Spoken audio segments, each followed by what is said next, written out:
Bem, pessoal, meu nome é Jorge Fabre, eu sou superintendente de Arquitetura, Desenvolvimento e Infraestrutura no Banco BMG, tá? E hoje pegar um tempinho de vocês para compartilhar mais algumas informações sobre arquitetura corporativa. Tá? Antes disso, eu gostaria de fazer só um parênteses da apresentação anterior, tá? Que acho que é bem interessante. Eu recomendo, tá, fortemente que vocês façam contato com o pessoal que apresentou, porque tem algumas coisas que não foram ditas aqui, que eu acho que é o que vocês podem tirar de melhor proveito de entender o que é fazer uma implementação de arquitetura corporativa dentro de uma empresa. Tá? Há uns 3 anos atrás, eu fiz uma apresentação aqui no Open Group sobre o Sicredi, a implementação de arquitetura corporativa lá, a evolução dela. Tá? Na ocasião, eu era superintendente de arquitetura corporativa com esse pessoal. E é realmente um prazer ver que mesmo depois de todo o trabalho que foi feito, o negócio prospera e eu estou com o pessoal aqui apresentando. É um baita de um orgulho. Tá? E por que isso? Vocês escutam bastante na palestra, no caso do Antônio, o caso que falou um pouco do Bradesco, tá? Também outras pessoas falando de arquitetura corporativa, muito sobre o termo de ter uma atuação do arquiteto de maneira diferenciada, não simplesmente sendo um bom técnico, né? Não é só porque o cara é um bom especialista, não é só porque o cara tem um domínio técnico em alguma especialidade, que isso por si só é o suficiente para transformá-lo em arquiteto. Vocês escutam isso, né? Ouviram bastante isso hoje, eu já ouvi outras vezes, tá? Uma coisa, obviamente, que não foi dito antes, e é o porque eu recomendo, é como transformar pessoas extremamente capacitadas, tecnicamente falando, em arquitetos. E hoje o time que está lá no Sicredi é exatamente isso. Tá?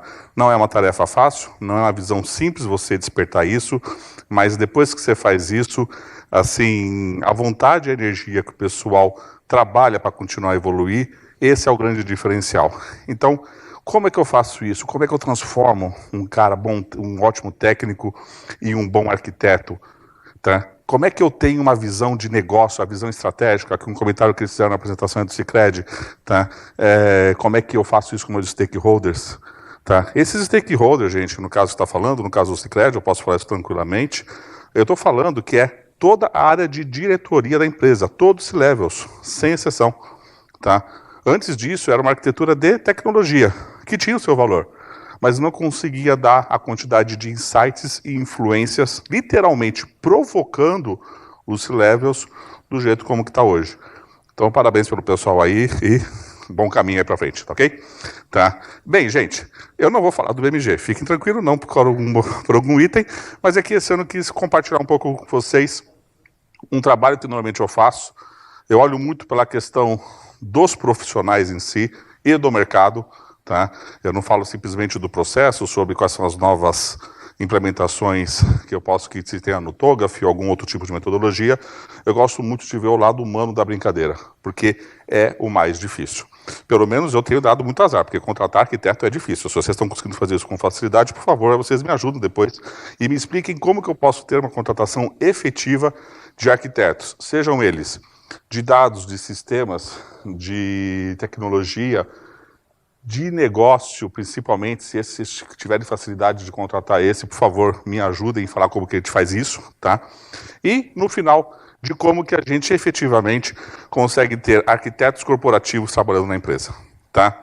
Isso é muito difícil, então eu gosto muito de ter esse tipo de pegada um pouco em apresentações desse tipo, complementando outras em termos de processos e estratégias que os meus colegas aqui normalmente apresentam, tá? Então, hoje por aqui, tá? Compartilhar um pouco de algumas informações no cenário geral de arquitetura corporativa. E eu vou começar isso daqui, gente, com uma apresentação, pegando também uma referência aqui do Gartner, sobre o que eles colocam no Hype Cycle de arquitetura corporativa, tá? Existe um Hype Cycle só para isso. Quem não conhece o Hype Cycle, ele mostra algumas disciplinas colocadas numa linha de tempo, ou seja, quando você está com o viés de inovação, até o viés que o pessoal chama de platô de produtividade. Ou seja, nenhuma tecnologia, nenhum método, nada disso, ele acaba sendo... o laser não está funcionando aqui. Tá? Ele não consegue fazer isso da noite para o dia. Tudo vai tendo uma evolução. Então, essa é uma forma pelo qual o Gartner representa. Bem, falando só um pouquinho sobre hoje e amanhã.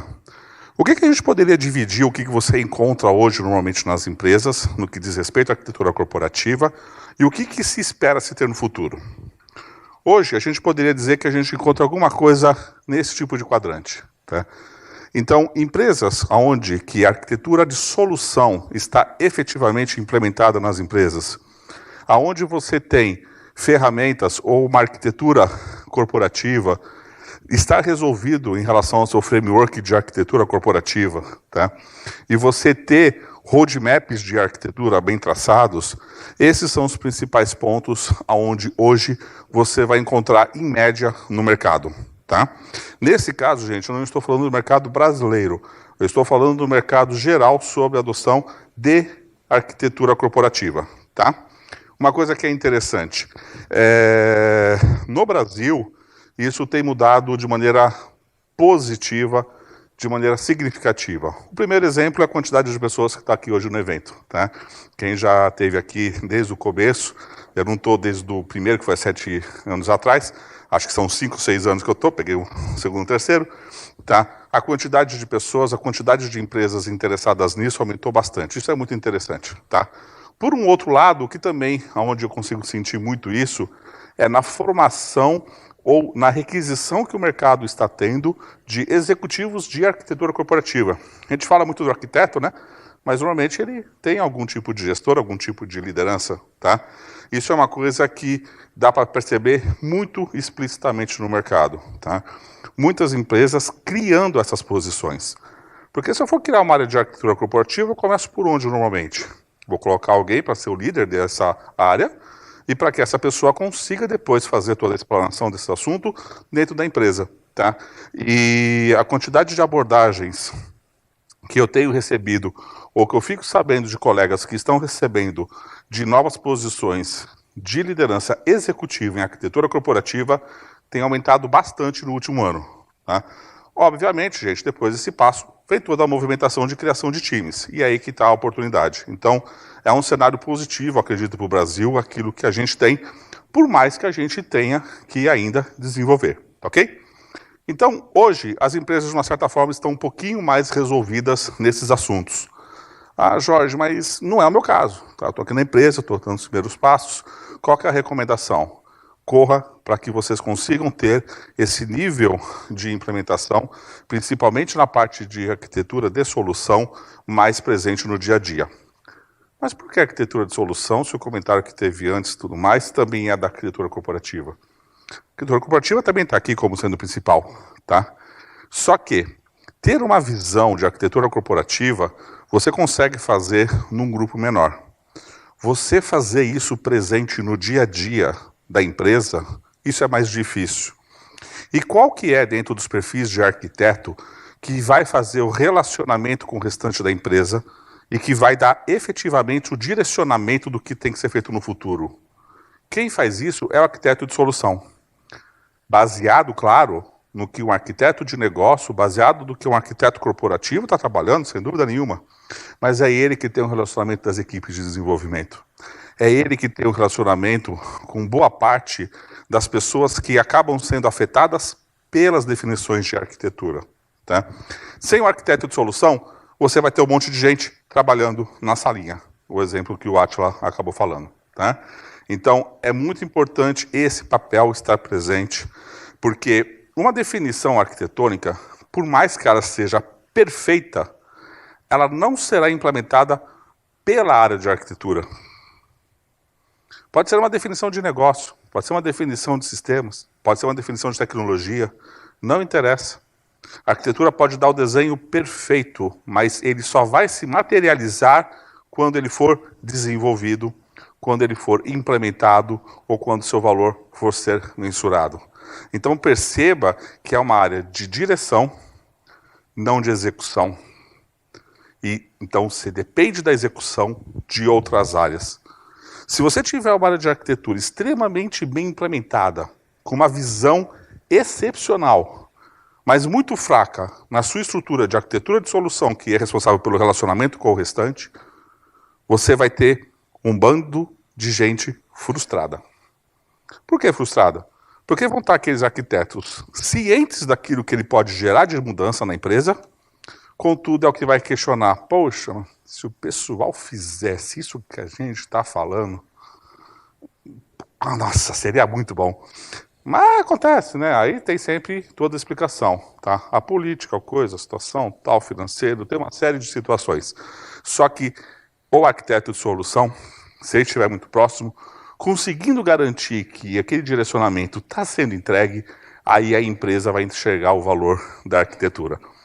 Isso é muito difícil, tá, gente? Porque é meio frustrante no sentido de que não é você que resolve sozinho. Você depende de outras áreas. Então você tem que estar muito bem resolvido dentro da sua área de arquitetura, a ponto de você conseguir influenciar o restante da empresa. Se você não estiver resolvido internamente, como é que você vai querer influenciar alguém? Como é que você vai querer mostrar que aquela tecnologia ou aquele direcionamento é relevante? Pegando o gancho no trabalho do Cicred, tem um item que o pessoal trabalhava que chamava arquitetura-alvo. Tá? Trabalhos extremamente extensos que o pessoal acabava fazendo, que o pessoal provocava o setor levels. Tá? Provocação total. Depois que os primeiros trabalhos que foi feito nesse sentido mostraram que tinha um trabalho de qualidade, eles mesmos começaram a chamar a própria área de arquitetura para fazer parte de alguns processos de decisão. Tá? E é aí que a área de arquitetura começa a dar o diferencial. Tá? Agora, se você olhar um pouquinho para frente, Jorge, vamos olhar um pouquinho para frente então. Vamos ver qual que é, tá? Dentro do coisa que seria uma questão de futuro, né? Que a gente consegue trabalhar. No caso de futuro, o que as empresas têm corrido atrás é sobre gerenciamento de inovação, que é uma coisa extremamente nova, tá? Como nova, Jorge? Não está todo mundo correndo atrás de inovação? Sim, tá? Mas o pessoal acha que gerenciamento de informação é você criar um grupo separado, ou colocar uma caixinha de sugestões, ou fazer a série de atividades pequenas para promover a inovação. E não é simplesmente assim que ela acontece, é um processo extremamente complexo. Mas o que é mais importante dizer aqui, o que as empresas têm trabalhado, é justamente no item que está até aqui de laranjinha, a tal da transformação digital. Tá? Quem aqui não está fazendo transformação digital na sua empresa? Há mais tempo, há menos tempo? Nem vou perguntar, porque com certeza todos estão fazendo isso. E qual que é a primeira ação de uma transformação digital? É simples, tá? Eu pego simplesmente, ou melhor, não pego. Deixa todo o pessoal que já existe aqui de fora, que o pessoal tem um problema de cultura, é tudo muito fechado, tá? Vou contratar gente de fora, tá? Aí eu faço uma baita seleção e trago um monte de gente de fora. E esse monte de gente de fora que eu trouxe, era um monte de gente de fora que estava parado na empresa anterior esperando ser contratado, cansou e foi para a tua. Transformar, gente. Vamos lá. Tá? Acaba acontecendo isso. Então, sim, é importante, dentro do processo de transformação digital, haver uma parte de renovação de pessoas, de visão. Isso é importante. Mas uma parte, não sendo a única e a principal atividade para fazer a transformação digital. Fazer isso, gente, é ignorar tudo que trouxe a empresa até onde vocês estão hoje. Que com certeza são empresas de sucesso se estão querendo investir nisso. Isso não pode ser ignorado. Tudo que é feito na sua dosagem correta te ajuda na transformação digital. Mas, sem dúvida, não é uma tarefa fácil. O objetivo aqui, gente, não é explanar sobre o trabalho de transformação digital. E sim, apenas de dizer que esse é o grande marco atual, da onde a arquitetura tem que mostrar o seu valor. Uma arquitetura bem implementada nas empresas, nesse momento, é o que vai dar o diferencial para que a transformação digital possa acontecer. Ah, Jorge, lá a gente não tem uma área de arquitetura corporativa, a gente tem uma área de planejamento estratégico digital. Tá? Tem arquiteto lá, tá, gente? Tá? Tem arquiteto, vai por mim, tá bom? Não, Jorge, a gente não tem uma área, tem uma área de negócios digitais. A gente não tem uma área de arquitetura corporativa. A arquitetura corporativa é muito amorosa, negócio chato, tal. O pessoal só quer falar que tem que fazer processualmente as coisas, me atrapalha muito. Acredite, numa área de negócios digitais, tem arquiteto. Pode não ter arquiteto, gente, do ponto de vista de nomenclatura, mas tem de papel. Então, ser um arquiteto de fato, naquela especialização, naquela competência que você se propôs a ser como profissional, é o grande diferencial, independentemente do nome da área que vai ser dado na hora que ela for constituída. Porque não dá para você pegar qualquer pessoa sem nenhuma visão e falar, agora você vai transformar a empresa. Hã? Tá, como? Vou transformar a empresa? Como é que eu faço isso? Tá? Não. Tá aqui. É todo no squad, tá? Aqui no squad, tudo bonitinho. Todo mundo de chinelo, obviamente, que esse é o processo ideal para fazer isso, tá? Dá uma folha em branco pro pessoal e fala, agora vocês vão inovar, tá bom? E o que vocês inovar... Todo mundo novo, tá, gente? Porque vocês não estão aqui. Esse pessoal que está aqui já há bastante tempo aqui também não interessa. Tá tudo novo, tá? Conhece o pessoal da empresa. E o que vocês definirem é a transformação digital da empresa. Sabe o que é o pior? O pior é que sai um desenho, tá? Se não saísse nada, se for ficar assim, não seria bom. O pior é que sai um desenho. E aí que está o perigo. De novo, é importante ter renovação. É importante olhar o que você tem. Mas mais do que isso, ter a visão de arquiteto, saber separar uma influência de um vendedor, de um fornecedor que às vezes está tendencioso numa oferta e tirar aquilo que é de proveito dele, proveito de outro, entender o mercado junto com a tua área de negócio, coletar tudo isso e realmente ajudar a empresa numa transformação digital, tá ok? Então esse seria o ponto do que foi evoluído e do que tem um pouco aí no futuro. Mas uma coisa que eu sempre gosto de trazer é um pouquinho sobre mercado. Agora é a parte de vocês ficarem tristes, tá, gente? Tá bom? Tá. O Steve não está um pouco mais acostumado nesse sentido, tá bom? Porque tá a parte de arquitetura nos Estados Unidos. Mas aqui é só para vocês terem uma referência. Quanto que ganha um arquiteto lá fora? Tá? Esses dados são os dados do mercado americano, tá bom? A média de salário é de $130 mil ano, tá? E o que é interessante olhar aqui? O que é interessante olhar é que tem algumas áreas dentro de arquitetura onde esse valor pode ser um pouquinho maior.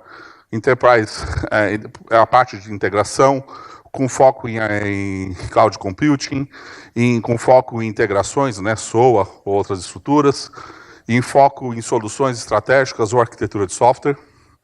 Uma coisa que não é muito legal de dizer do ponto de vista, vamos dizer assim, de gênero, tá? Só tem homem nesse negócio, tá bom? Se em TI já é um problema até aqui, tá mais ainda. 90% é só homem que trabalha. Mas uma coisa importantíssima, que não foi combinado, mas acaba reforçando o que o Atila falou, de que não existe arquiteto júnior, que é o seguinte: 43% são pessoas experientes e 37% que já estão até no final de carreira. Quem está entrando para trabalhar? Começando agora. Quem está começando a carreira? E quem está lá no meio da carreira? Não tem espaço. Tá? Pô, Jorge, então tem para ficar velho, para ficar isso? Não, não é. Tá? O Atila falou... Acaba sendo. O Atila falou que outros cabelos têm que ficar branco ou tem que perder. Gente, é mera coincidência que eu tenho cabelo branco desde os 30 anos de idade, tá? Então, assim, não coloquem isso como regra. Oi? Então, assim, foi antes de mexer com esse negócio, certo? Foi antes de mexer com esse negócio. Então, não tem uma associação direta nesse aspecto. Mas o que quer dizer? Não é a idade que está contando aqui, né, gente? Óbvio, o que conta aqui é a questão da experiência. Tá? A experiência tem que existir e isso aqui acaba aparecendo no mercado. Tá? Esses dados aqui, gente, é da Pay Scale, ok? Que vocês podem também analisar. E aí vocês têm a diferença de salários de quem está no começo de carreira de arquitetura ou quem já tem bastante tempo de experiência em arquitetura, tá bom? Então esse dado é um dado interessante. Aí você fala, nossa, $130 mil, legal, né? Tá. Mas tá certo esse dado? Será que a gente pode olhar de uma coisa diferente? Vamos ver um outro, né, de outro lugar, tá? Aí a gente peguei de outro lugar aqui, tá? Pra gente olhar, fui no Glassdoor, aí eu vi que é mais... Então eu quero dar por aqui, né? Tá? Porque por aqui ganha até mais ainda a média salarial que a gente tem em arquitetura. E uma coisa que é bastante interessante, tá, gente?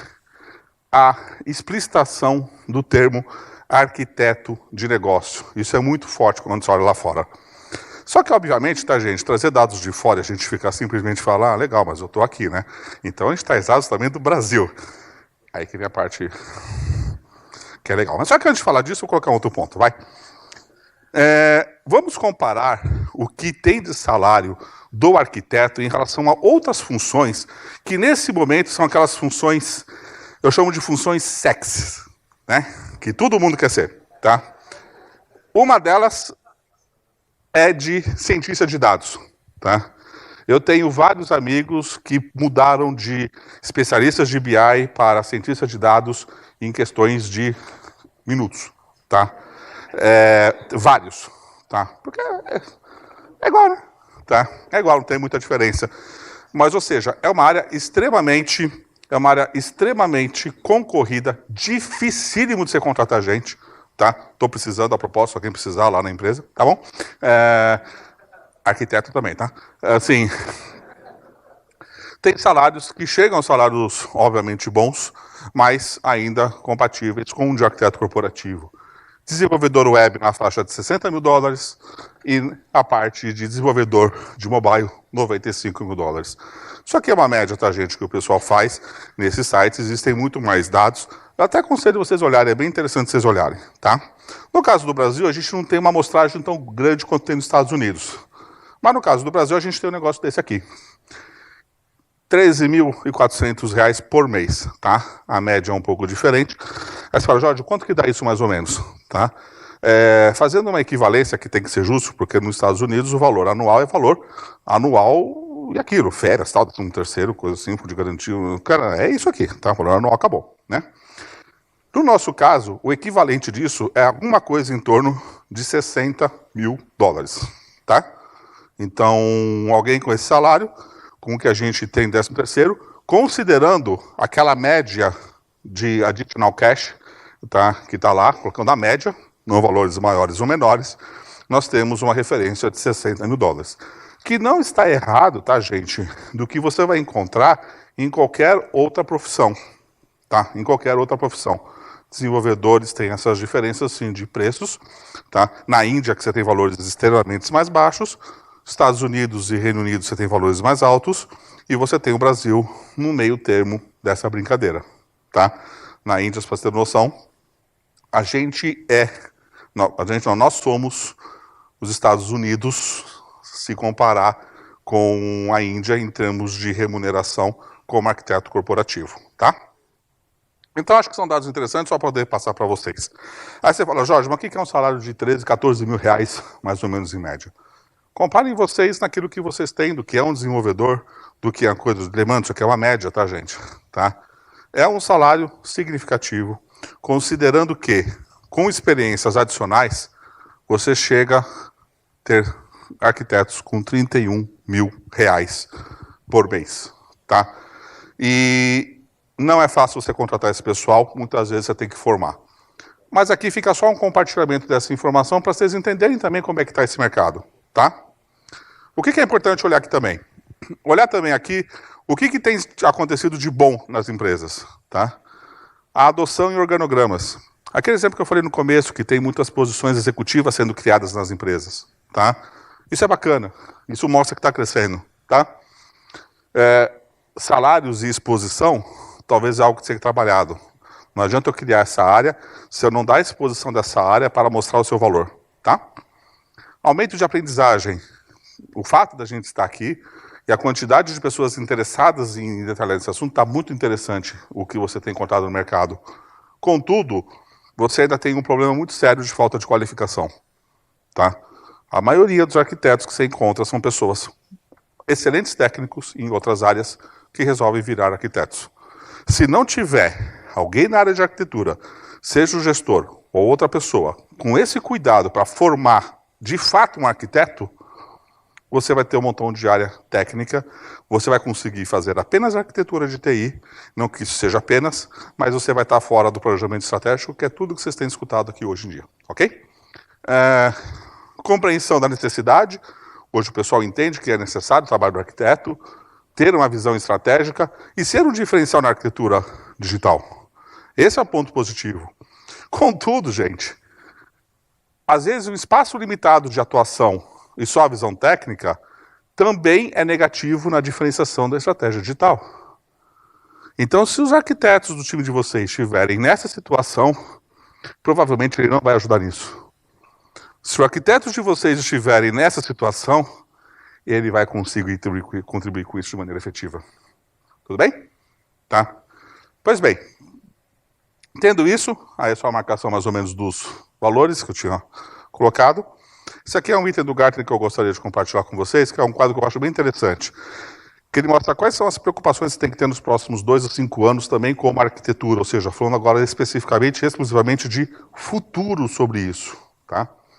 O grande ponto é trabalhar com agilidade de negócio, tá? Tecnologias de transformação digital, vou chamar dessa forma, governança de arquitetura corporativa, tá?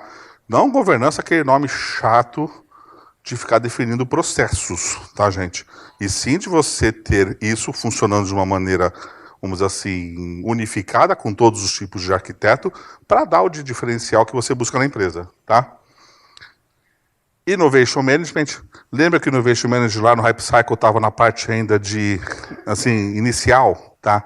Também de inovação, né? Porque fica a trigger de inovação e dentro dele tem o Innovation Management. Espera-se que daqui a 2 anos isso seja um diferencial que as empresas têm que ter.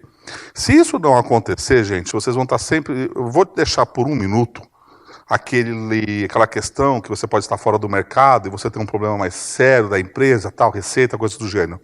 Vou deixar isso de lado, que sim é uma preocupação que a área de negócio tem que ter sempre. Mas, basicamente, a grande diferencial que você tem, se você não trabalhar isso, vai ser o nível de influência na transformação digital ou qualquer implementação estratégica. Se vocês estão trabalhando com transformação digital, tudo bem. Ou se vocês não tiverem dando resultado, já tem empresas no cenário que eu vou te falar. Vou falar para vocês. Baixa um desespero em alguma mudança de C-Level, às vezes por uma movimentação natural que também pode acontecer no C-Level, assume uma pessoa no âmbito de mudar isso, tá, da noite para o dia, e aí, literalmente, faz uma mudança absurda na empresa. Se não tiver isso implementado como deve, vocês podem estar mais suscetíveis a esse tipo de mudança, que muitas vezes mais atrapalha a empresa do que ajuda, tá bom? E por último aqui para fechar, gente, falando sobre esse negócio de futuro, atuação ou não, 1 minutinho para falar para vocês sobre arquitetura ágil, tá? O que é arquitetura ágil? É o pessoal trabalhando simplesmente nas squads? Tá? Não é só questão disso, gente. É uma questão de tempo, visão de timing, tá? Qual que é o ponto? Tudo que acontece numa empresa que esteja faltado há anos, meses, ou até semanas, é a atuação da arquitetura corporativa. Você está lidando lá com seus executivos, você trabalhando com eles, definindo o futuro tecnológico, definindo o futuro de negócios e uma série de assuntos que isso seja importante. Se você olhar numa escala de semanas, dias e horas, você tem o papel do arquiteto de solução. Em atividades que a empresa tem que fazer das próximas semanas, eu não estou discutindo estratégia, eu estou discutindo a implementação de uma estratégia já feita. A estratégia já feita, eu estou discutindo dentro da minha competência de arquitetura corporativa. O que eu vou implementar nas próximas semanas, eu estou discutindo dentro da minha competência de arquitetura de solução. Porque é o pessoal que está influenciado. Lembra que eu falei no começo sobre arquiteto de solução? A importância dele, porque ele é o que vai ajudar a fazer de fato a implementação do que você definiu. É aqui que ela acontece. Tá? Ah, Jorge, mas eu tenho um time ágil lá com o Squad. Gente, não importa o formato. Tá? Ele estando presente e conseguindo fazer essa influência, você consegue trazer as definições de longo prazo para as definições de curto prazo. E, obviamente, o que é a parte de implementação acaba tendo uma componente mais técnico. Aqui está escrito infraestrutura, nesse material do Gartner, mas pode ser também um arquiteto de TI atuando do ponto de vista tecnológico de maneira mais forte. Tá ok? Tá? Pessoal, isso aí era o objetivo aqui da apresentação com vocês. Tá? Eu não tenho inovações com QR Codes e tudo mais, eu estou old school. Tá? Assim, mas vá lá. Existe um Jorge Fabre lá, não sou eu, tem um segundo lá que é Jorge Fabre, tá bom? Mas escreve assim. Aí tem um contato, tem um site que eu não vou mentir para vocês que eu preciso postar mais coisas lá, de alguns videozinhos, mas assim, estou à disposição se quiser algum contato, alguma informação. E o objetivo era compartilhar um pouquinho mesmo com vocês informações sobre o mercado, um pouco de visão, para ajudar vocês na compilação de todas as informações que estão recebendo aí no dia de hoje. Tá ok, gente? Muito obrigado.